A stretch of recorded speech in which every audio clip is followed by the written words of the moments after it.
Kerry has a very impressive background. As I said, he's been a frequent visitor here at the Kennedy Center. He has over 20 years of experience in the field of national security affairs with an emphasis on nuclear weapons, hence the topic today. And following the completion of his current assignment, he will be resuming his duties at the U.S. Department of State. And we welcome Mr. Kartchner with us today.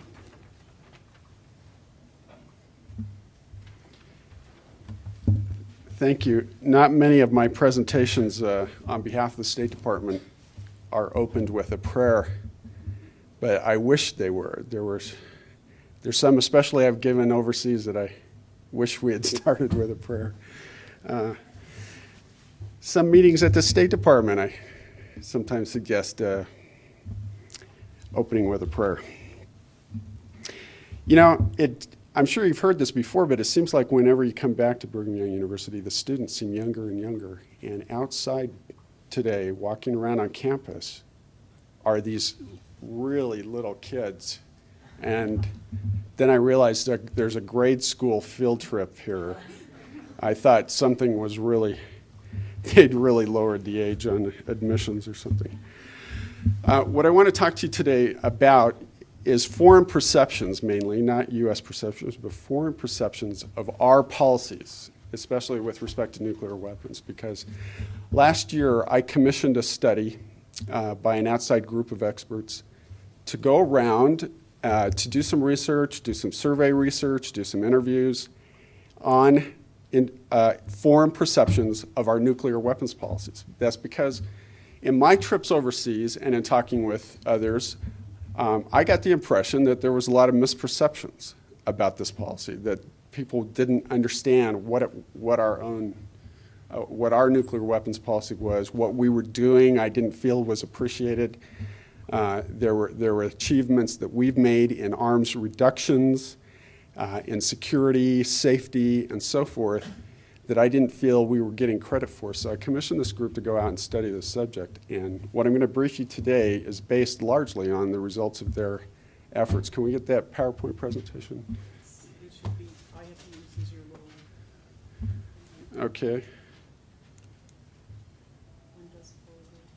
It looks like, there we go.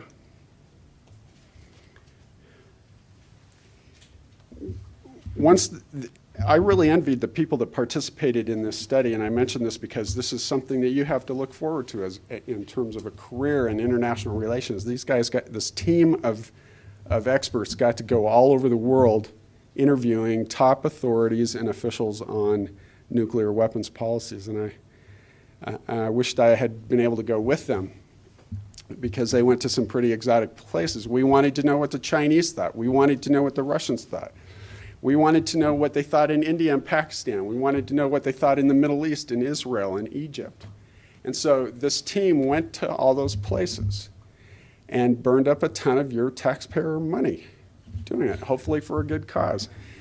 And here's what we found. When we came back and sorted through the results of the data and looked at it, we found there were 5 basic misconceptions. The first is we continue to rely heavily on nuclear forces for our security. The second is that the U.S. is not reducing nuclear weapons in its arsenal, or in some cases the claim or the perception was that we're not reducing them fast enough. There was a perception that we're building new and more dangerous weapons, and I can describe the source of these misperceptions. There was a policy, or there was a perception that our policy was to lower the threshold, and by that I mean we were making it easier to use the weapons. We were making it more likely that we would employ nuclear weapons. And finally, there was a view that our policies were actually encouraging other countries, other actors to acquire nuclear weapons. We were creating incentives for nuclear proliferation rather than disincentives. So let me go a little bit more in detail, and I'll discuss why we think these perceptions are out there.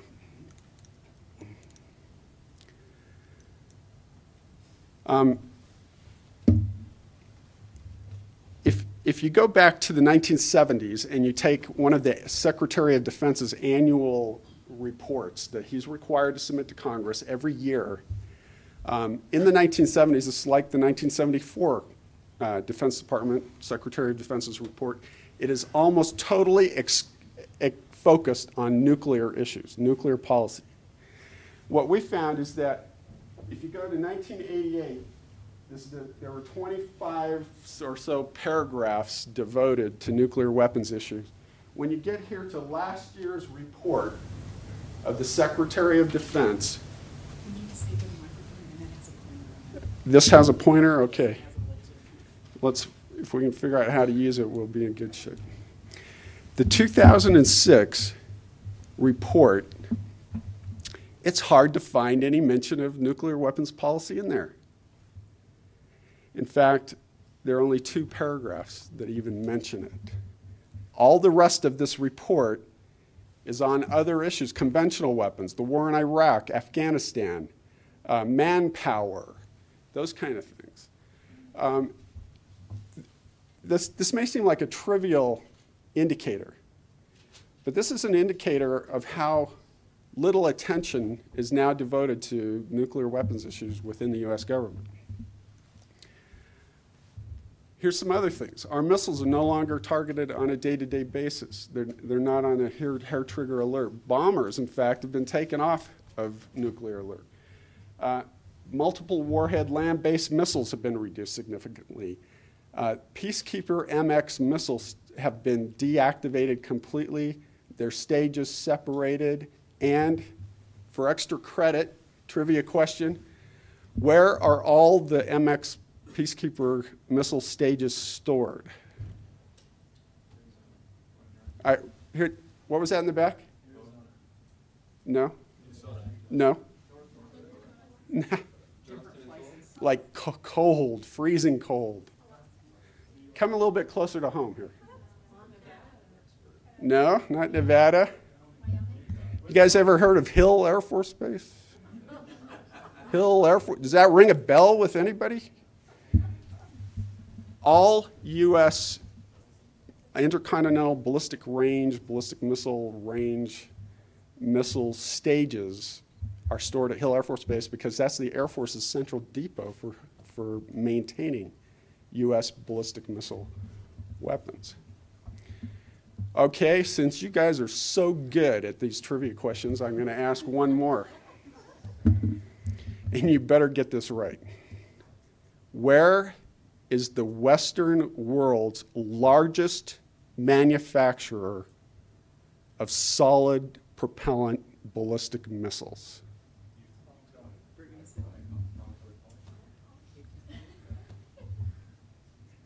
Magna. You can see it from Temple Square. Did you know that? See, Utah makes an important contribution to U.S. national security, and I'm afraid so many people in Utah aren't even aware of that.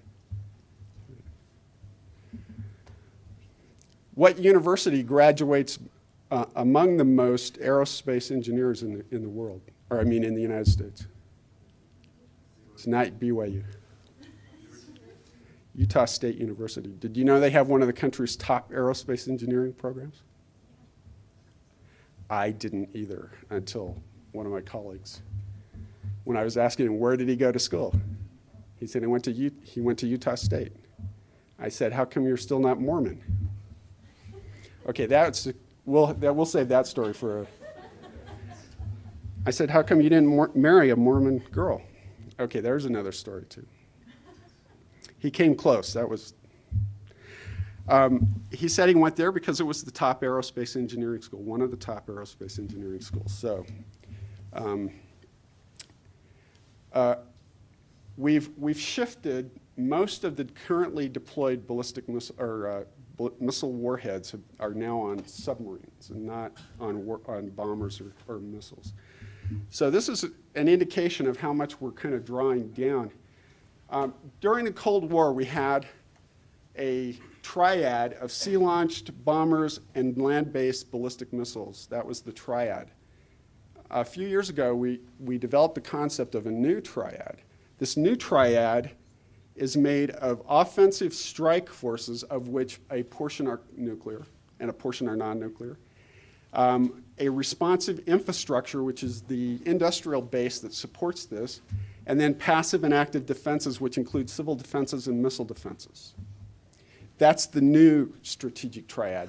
Now, what's significant about that is that the nuclear portion of that makes up just a small part of it. This is another indicator of the reduced emphasis in U.S. security policy on nuclear, on things nuclear.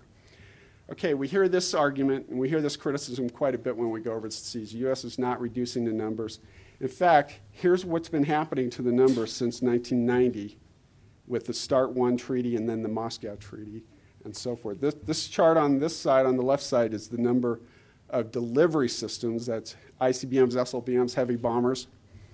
The chart on the right side are the warheads associated with those. So you can see they're coming down on both sides. I gave this presentation 3 weeks ago in Moscow, and there was no argument with this. They understood that. Their argument is with other aspects of this, but they understand this. In 1991, the US president and the Soviet president at the time announced these unilateral reductions in tactical nuclear forces. These were the commitments that were made, and since then, we've reduced our non-strategic nuclear warheads by 90%. We've removed them all. All nuclear weapons have been removed from ships, submarines, naval aircraft carriers, artillery shells, Lance missile warheads, which is short range, and naval nuclear depth bombs have all been retired. And as of 2003, we had dismantled the last of 3,000 of those warheads. Now, the Soviets made similar commitments at the time in 1991, and we've pressed them several times since then to explain what they've done to implement their pledges to reduce the same kinds of systems. And we never get a very good answer from them. They're always a little vague about what that is. We may have a chance to follow up with them on that here. In November 2005, Secretary of Energy Bodman said something very interesting. He said, we're in the process of shortly reducing the size of our nuclear weapon stockpile by nearly half to its smallest size since the 1950s, since the Eisenhower era. And this down here is a statement related to what we're doing with the industrial infrastructure that supports that. That also is being reduced to by about 40%.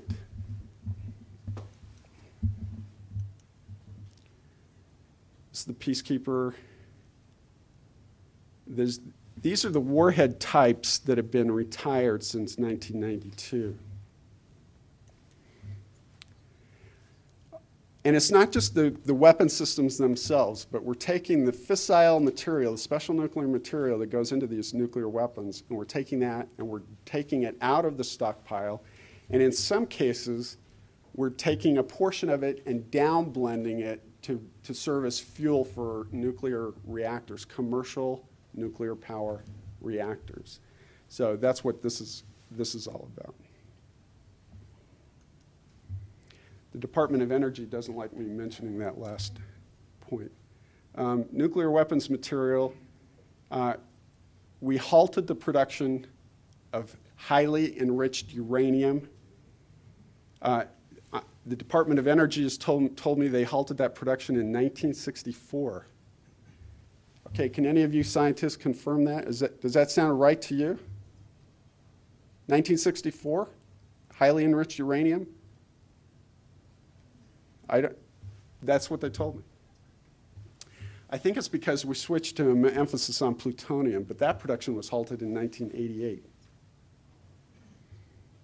Right now, of the 5 nuclear powers, we're the only one that doesn't have the capability to, on a regular basis, produce new nuclear warheads. China, France, Russia, and the United Kingdom all have that capability. We don't.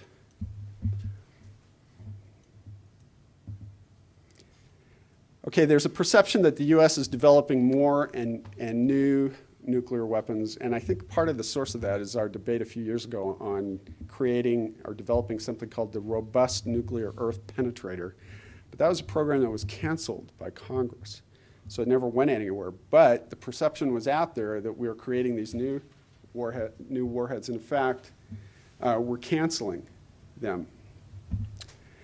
The United States is not developing, testing, or producing any nuclear warheads and has not done so in more than a decade. This is Ambassador Jackie Sanders, who's our ambassador to the Nuclear Nonproliferation Treaty Conference.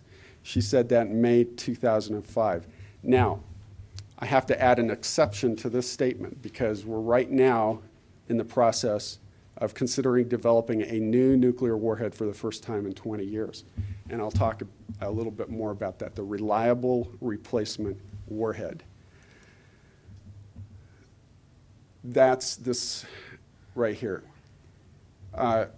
2 years ago, Lawrence Livermore Laboratory and Los Alamos National Laboratory were asked to come up with a design for a new warhead that would not constitute a new military capability. It would be an exact replacement of existing warheads, but it would use new manufacturing techniques. It would be safer to build. It would be cheaper, easier to maintain, more reliable, and it would incorporate new safety and security mechanisms. Those two teams went out. They designed two different warheads, and they presented the plans to the Nuclear Weapons Council last November. And on November 30th of last year, the Nuclear Weapons Council made a decision to go forward with developing this new nuclear reliable replacement warhead.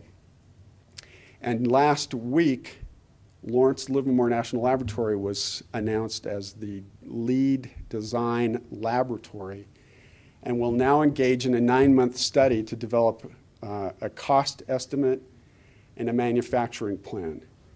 That will then be submitted to Congress, and Congress will have to approve the money to do that. Already, though, there's opposition in Congress, so this is going to be a little bit of a debate. And so it's not certain that we'll go forward with this new warhead. But this warhead would replace one-for-one warheads currently in the stockpile. It would not increase our stockpile. It would not increase our arsenal. But it would incorporate a lot of modern features. The last warhead we designed was over 20 years ago. The technology has evolved since then. For example, the Department of Energy has explained that they've developed new safety mechanisms, but they cannot reverse or back engineer those systems into old warheads. So they have to design an entirely new warhead to do that. So the question, though, is this raises some fundamental questions. And one is, do we need nuclear weapons? If we do we need to maintain the ones that are out there that are all reaching their current lifespan, the end of their current lifespans? So this is a current issue that's being debated now in Washington.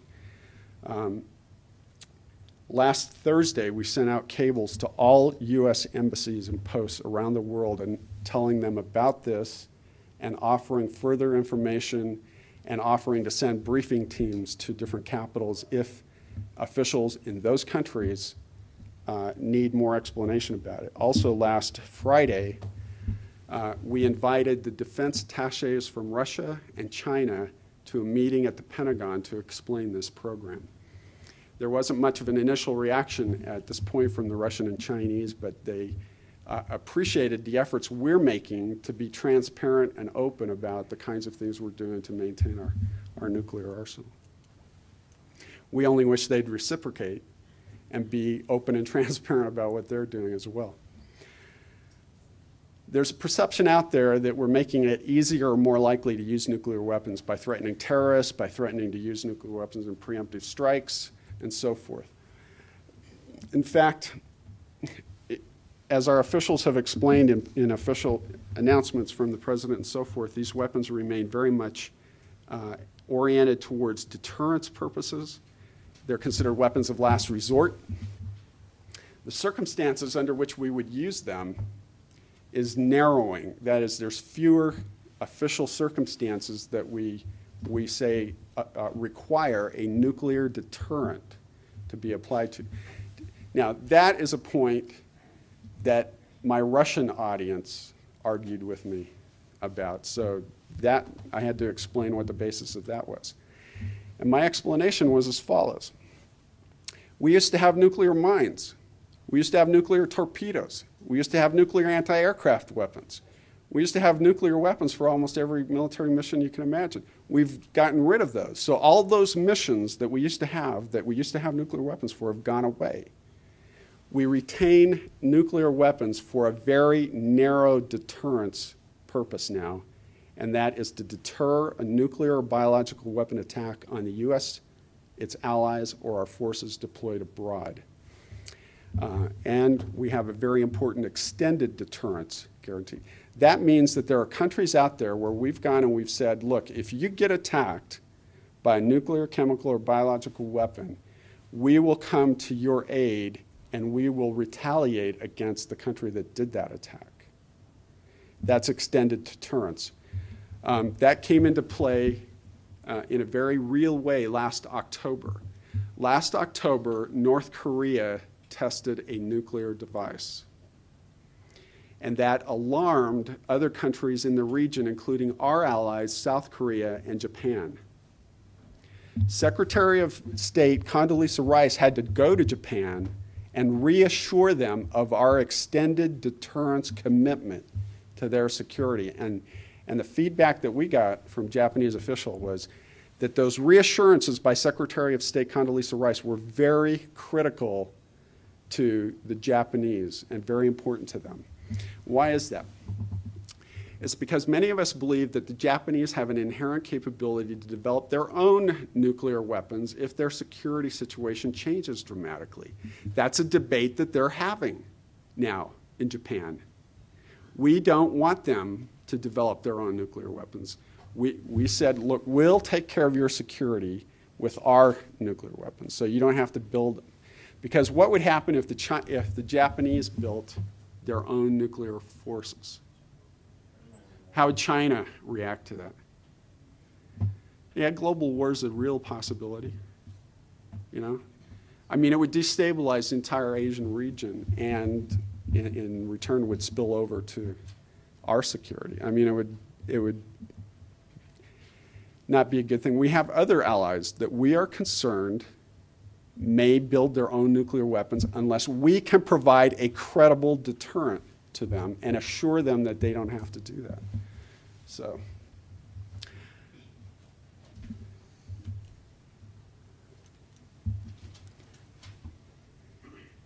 there's a perception that if we have missile defenses, we will feel more secure and we'll throw our weight around a little bit more and we'll be less restrained about attacking with nuclear weapons, and that's totally, that's a misperception. Our missile defenses, in fact, give us more options in a crisis. They buy time in a crisis. They give us options besides just retaliating. So if they limit damage, protect us, then we won't have to retaliate in many cases. So finally, we get a lot of criticism for not signing new arms control agreements with other countries, with Russia. But in fact, we have been signing agreements, we have been engaging in nonproliferation activities and so forth. And the argument has been made that during the golden era of arms control agreements from the 1970s, 80s, and 90s, it was during that era when we were engaging in arms control agreements and negotiations that many of the current rogue state nuclear weapon programs were born. They emerged in that era. So what we're saying is you can't necessarily make a direct causal link between the lack of arms control agreements and proliferation of nuclear weapons, because there's other factors driving that proliferation. I want to wrap this up so that we have some time for question and answers. This says that same thing. On the contrary, programs have accelerated. North Korean and other programs have accelerated during the period of time when we were engaging in nuclear arms control and we're not modernizing our own forces. And this is kind of a conclusion wrap-up. Nonproliferation Treaty is what NPT stands for. Article 6 is that portion of the Nonproliferation Treaty that requires nuclear weapon states to engage in negotiations leading to a complete disarmament. And we get criticized frequently for not upholding our commitment under NPT Article 6. But in fact, we have a very strong record of engaging in nuclear arms control reductions, nonproliferation initiatives, drawing down forces, making them more secure and safe, and helping other countries do the same. So, this is just a wrap-up of all that stuff in a statement by the President. I'd like to open it now to some questions. Because we are recording this, we ask that you use the mic, and it's on. Can I mention that I've left a box just outside the door of some materials? This is a brochure on internship programs at the Department of State and a brochure on career opportunities at the Department of State. I'm going to be speaking to another group at 3 o'clock more specifically on these kinds of things, but I wanted to make sure you had the opportunity to see these materials as well. So they're in a box right outside the door. I'd like your reaction to this presentation. Do you think this is an effective presentation of the U.S. position on these issues? Do you think this presentation would be useful in helping educate foreign audiences about what the accomplishments we've had?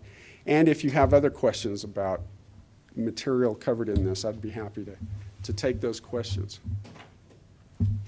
2 rows back here. Yes, sir, with the mic. I think it is.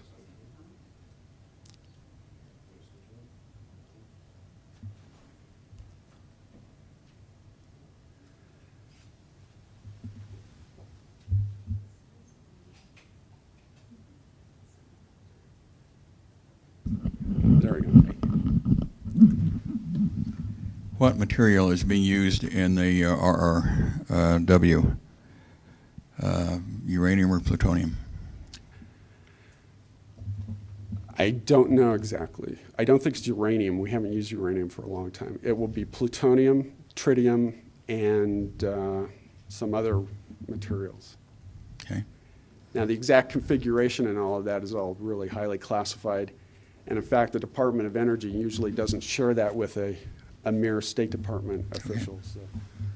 And let me guess, Vladimir Putin did not attend your talk in Moscow. No, but the Russians there have suggested that we give this presentation to the Russian Duma. So we're looking at the possibility of doing that. There's a question here, and then we'll go around. Yeah, I would like to, can you hear me? Yes. I would like to know more about, you say now the United States is trying, I'm not American, so, and our education outside of America, it's that you keep getting active and building more weapons. Right. And that's what I came here today because I think it would be very, very interesting for me. What did you think about this presentation? I think it was great because it's giving me another perspective and how the government is really addressing this issue. Where are you from? Quito, Ecuador. Uh-huh. Yes. And we have a naval fort there, so that's what I've been so involved with this. And also, I would like to know to make sure if I understood clearly. So you say that the government is trying to use all the weapons clearly just underground attacks. Is that correct? Or anything that shows any unsafety issue? I don't know. Can you elaborate a little more on that question? Are you talking about what our attack plans are, or what our maintenance plans are, or what? Yeah. My question is, the question is really because outside of America, there's a big criticism why you attack Iraq. So my question is, knowing that the response of the president was that it was not really funding of weapons in Iraq. Weapons of mass destruction were not found in Iraq. Yes, okay. Yeah, so how now, after all of this happened, what is the standing of the government and use the weapons? Why do we have nuclear weapons? Yeah, and how are you going to use it in the future? How are we going to use them? And yeah, in other words, the Iraq case is going to happen in any other country that, Right. will have maybe. Yeah, that's a very difficult issue. Sorry. Let me address two cases, North Korea and Iran, okay, and how we're dealing with those two issues. First of all, North Korea is the one who came to us and said they had a nuclear device, and we weren't sure we believed it at first. And then we had some people visit their countries.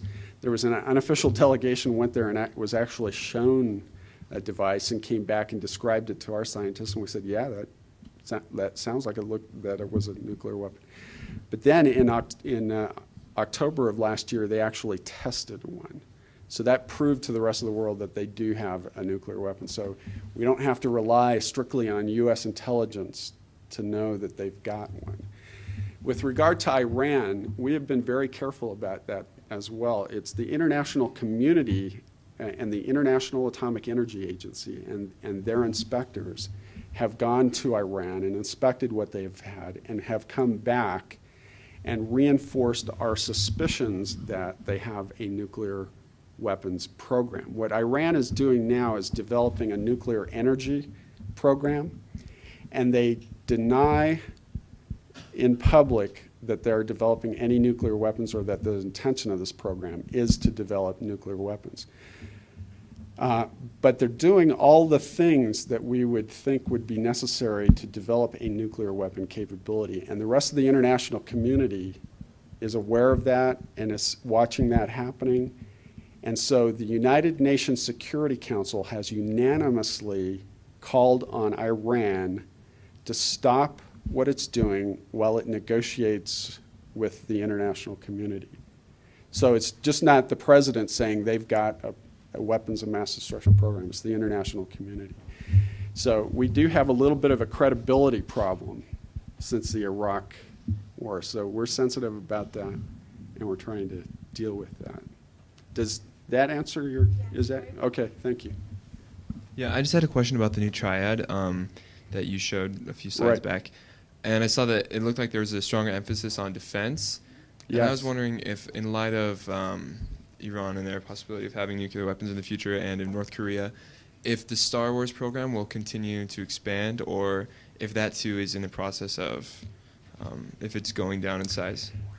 By Star Wars, do you mean the missile defense? Yeah, like program? the Ronald Reagan Defense Base in the Marshall Islands and in California and stuff. Yeah, it's based in Alaska at Fort Greely, and then there's a few silos based in Vandenberg Air Force Base. Yeah, and then the radars. They'll end up making, the plan is to have about 20 interceptors.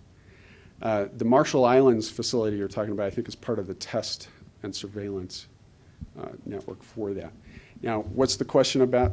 I was just wondering if that program is going to be expanded in light of the new developing weapons in other countries, or if it's... Okay.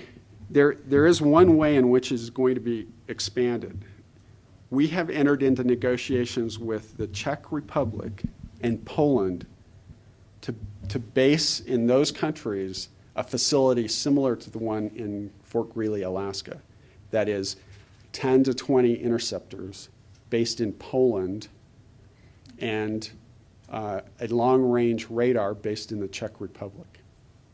Now, so that represents an expansion of the program. We don't refer to it as a Star Wars program because the Star Wars program announced by President Reagan was more of a space-based global defense, whereas this is a very limited ground-based thing. Now, if you ask the question, why are we interested in basing that in Poland? I'll tell you why. The Russians are asking me this question too. The Russians didn't accept my answer, but I now have a map with the lines drawn on it that I'm going to take back to Moscow in 3 weeks, and I'm going to show them and prove to them. You can see it on this map. If you look where Iran is, and say you were in Iran and you had long-range ballistic missiles and you want to attack the United States, what you do is you launch them right up over the pole and down into the United States. Across, it actually goes right up over Russia, across the pole, and then down over Canada to targets in the United States. Now, if we want to place an interceptor as close to the center of that trajectory as possible, where would we put it? Okay, if we wanted to put it dead center under that, it would be in Moscow. Now, it turns out that the Russians have an ABM system in Moscow. We should rent it from them or something like that. They actually have radar around the periphery of Russia that they do want to rent to us. It's kind of an interesting situation. But no, the easternmost place that is still in NATO is Poland and the Czech Republic. That has feasible territory. I mean, I said to my defense colleagues, why not put it in Norway? Well, you'd have to float it in the ocean often or base it in a fjord. You know, it's not really hospitable geography there. But so Poland and the Czech Republic are ideal candidates from a geographic point of view to provide early interception options for missile threats from Iran. Now, the question is, and this is another thing my Russian colleagues tell me, there are no missile threats from Iran. What are you talking about? Iran doesn't have the missiles. Okay, that's a legitimate point, but Iran is right now determined to build those missiles and is engaging in building those missiles. And a few years ago, Iran developed or established its own space agency and wants to develop a space launch capability. And once a country develops a space launch capability, there's very little distinction between a space launch missile and a weapons delivery missile with intercontinental range, because once you put something in orbit, you can deliver a payload of that same size to anywhere in the world. So Iran has definite ambitions to develop long-range ballistic missile threats. Our system in Poland and the Czech Republic is going to take 5 to 8 years to build. And in that time, we're concerned that Iran may develop a long-range ballistic missile threat. So we'll watch that as we go along in developing this system. There was a question right here, and then we'll go back further. My question was just in regards to the narrowing circumstances under which we would use nuclear weapons. That's the one the Russians wanted to ask about, too. I guess I just had a question that exactly what would be the circumstances where we would consider using them, and has our mentality changed from drastically from World War II, where we used them to stop a war? Would we ever use them in that circumstance again, or has that doctrine just dissolved over the years? Well, it's a difficult question to answer, but let me tell you what the parameters are. First of all, there are some circumstances where it's much more likely that we would use them, but we would not use them first, almost certainly. I convened a panel of experts, and we met over the course of 2 years to look at the question of where would be the next first use of nuclear weapons. And we looked at a whole variety of scenarios, a whole bunch of circumstances. And one of the most important conclusions that came out of that study was that it is very unlikely that the United States would be the one to use nuclear weapons first in the next conflict. When I asked the military advisors to this study why that was, they said we just have too many conventional options. They just didn't see any reason why we would use nuclear. However, in retaliation for an attack with nuclear weapons, then the likelihood that we would respond with nuclear weapons becomes much greater. But there's a couple of problems with that. Much more so than during the Cold War, the question arises, who was the one who attacked? It's called the attribution problem. We also refer to it as the return address problem. Does the attack come with a return address? Now, we used to assume that, a missile comes in or a bomber comes in and attacks, we know exactly where it would come from, where it came from, and we would know where to retaliate. But now, what if a nuclear weapon goes off in Boston or Baltimore? The scenario from The Sum of All Fears, that movie. What if it goes off there? And How do we know where it comes from and who to retaliate against? That's a very difficult question. We're looking at that now. Here's another very difficult thing. What if somebody attacks us, our troops, or our allies with chemical or biological weapons? Do we respond with nuclear weapons? All these issues are going to be very much dependent on what the circumstances are. Now, I don't know what the source of this data was, so it's very anecdotal, but I heard somewhere that in the immediate aftermath of the 9/11 attacks, 40% of Americans wanted to use nuclear weapons in retaliation. Okay, that scares me. Because first of all, you're not going to know who to retaliate. We didn't know who to retaliate against for almost a week after that. How long do you think it's going to take us to determine who was the perpetrator of a nuclear terrorist event? It's going to take a long time to do that. So who do you retaliate against? But what we have said is we will use our nuclear retaliation capabilities in the event our allies are attacked with nuclear weapons, and probably use them in the case of chemical and biological attacks that resulted in mass casualties. But we're also being a little bit vague about this so that our potential enemies always have to wonder a little bit about. Now, I'm not totally comfortable with being too vague about it because I don't want to invite miscalculation on the part of a potential adversary. But does this answer your question? Well, I guess I had a quick follow-up question just to that. If we were, this might be too abstract or too hypothetical, but if the circumstances, if our national security was jeopardized by Iran in the near future and some sort of engagement had to take place, Iran has, committed themselves to. So far, we have not seen the phenomenon of suicide bombing in the United States, and I know that remains an issue that many are concerned about, especially with their commitment to do so and attack soft targets across the world. If we were engaged in a circumstance and we were experiencing mass attacks on soft targets to the United States, our mentality would not be to use a nuclear weapon to end for an end-all sale against them. Is that what I'm? It would really depend on the circumstances, what other military capabilities were at hand, who the target was, what their capabilities were. It gets to be very abstract. Yeah. But it's a very important question and one we continually have to look at. So. We'll take one last question, and then we'll prepare for the next career lecture that Kerry's going to give. I'm writing a paper on the nuclear posture review, and which one? The 2002? Actually, it's the combination of the 2002. I know it was chartered in '92, so. There was one in '92. There was a couple. That was the Clinton administration. Yes. Then there was one in. Just kind of both. I was just wondering if first of all, if this presentation is available to the public, like online or anything like that.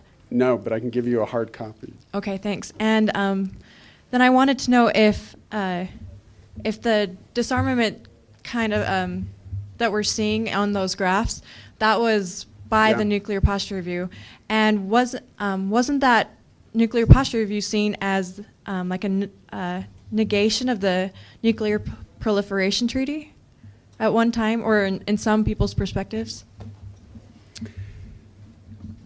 I think we're talking about the 2002 posture review, not the 1992 one, which actually came out in '94. But no, it was not a repudiation of our commitment under the NPT. Some people have interpreted it that way because it mentioned the possibility of preemptive attacks, and it said nuclear weapons continue to be an important part of our deterrent. But it did not say we're no longer going to support our nonproliferation treaty commitments and so forth. In fact, the president came out and reinforced our commitment to the NPT treaty. The question with the nuclear posture review is what has been done to implement it since it came out. That's the most interesting question. There's a lot of debate about what it meant for nuclear policy. And in fact, I'm very good friends with the principal author of the 2002 Nuclear Policy Review, and I asked him, I've had a chance to discuss it with him on several occasions, and I've said, why weren't you more specific about what the weapons should be for, what the numbers should be, and so forth? He said that document was never intended to be a definitive statement. It was intended to change the terms of the debate and shift the terms of the debate so that we would start debating what the new role of nuclear weapons were, not that that would be dictated by that document.